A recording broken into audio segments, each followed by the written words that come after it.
dan kondisi begini kalau masih berbuat korupsi, jahatnya itu kuadrat. Jadi saya pikir seperti itu.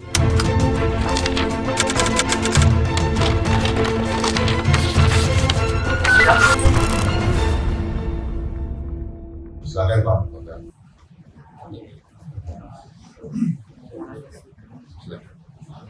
Baik, terima kasih. Bismillahirrahmanirrahim. Assalamualaikum warahmatullahi wabarakatuh. Salam sejahtera untuk kita semua.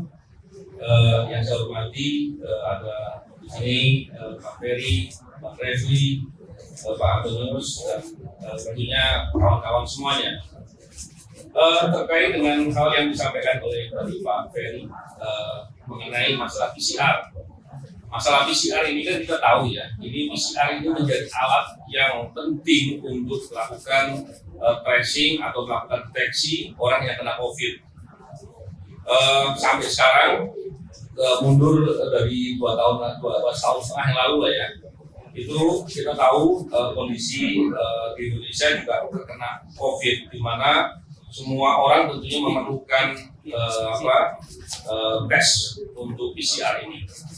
Beberapa waktu yang lalu saya bersama kawan-kawan saya melakukan penelitian singkat atau menemui pihak-pihak yang mengetahui soal hal ini, dan tentunya ketika di sana saya dan kawan-kawan kemudian bisa mulai memahami dengan lebih jelas bahwa ada dugaan kolusi atau dugaan korupsi di sana, maka ini menjadi hal yang menarik. Karena apa? PCR ini diperlukan oleh semua orang yang ada di Indonesia dan seluruh dunia tentunya. Tapi kita fokus dengan masalah di Indonesia, di mana ketika semua orang memerlukan dan kemudian ada dugaan, ada pihak-pihak tertentu yang memonopoli atau kemudian menguasai, yang dengan penguasaan tersebut terjadi kondisi di mana harga PCR menjadi mahal, dan ini dibebankan kepada negara dengan pembiayaan COVID dan juga kepada kita semua. Saya yakin barangkali ada juga di antara masyarakat yang kemudian untuk PCR harus berhutang barangkali, atau hal-hal lain yang kemudian itu sangat menyedihkan untuk kita semua. Saya juga pernah mengalami di mana saya pernah terkena COVID dan kemudian memahami di mana harga PCR juga mahal. Oleh karena itu, ini menjadi hal yang penting untuk diusut dengan lebih jelas. Selain itu juga, saya telah melihat bagaimana proses PCR itu dilakukan.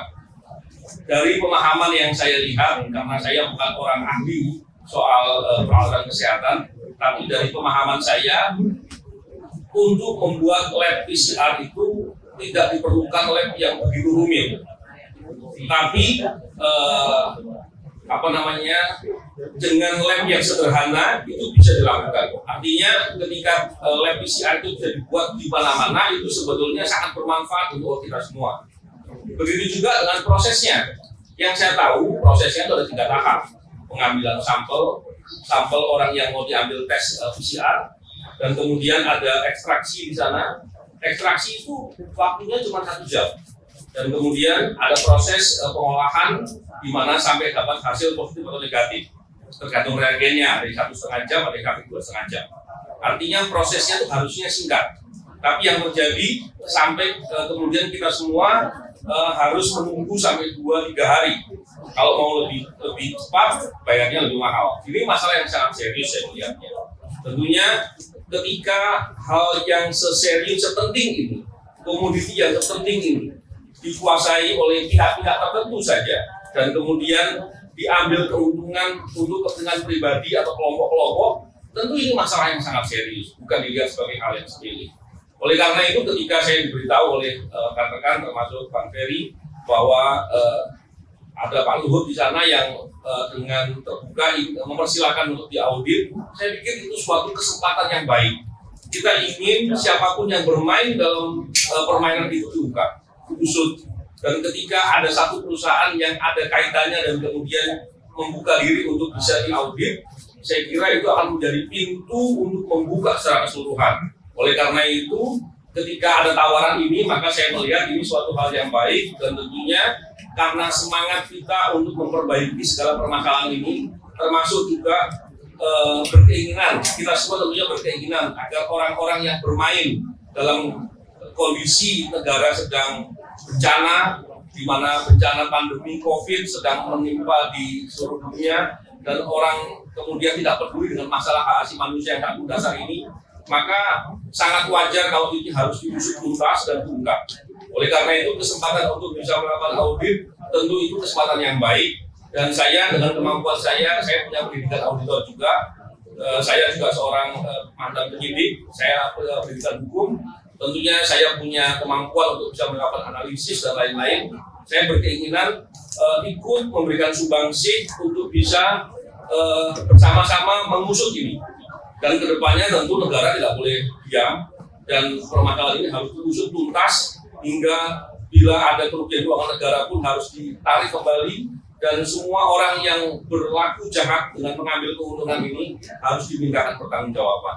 Mungkin sesederhana dan sesimpel itu yang saya pikirkan, dan saya ingin pola-pola serupa juga bisa diupayakan untuk diusut, karena ini kepentingan kemanusiaan, ini kepentingan yang paling mendasar bagi masyarakat. Dan kondisi begini kalau masih berbuat korupsi, jahatnya itu kuadrat. Jadi saya pikir seperti itu. Terima kasih. Assalamualaikum warahmatullahi wabarakatuh.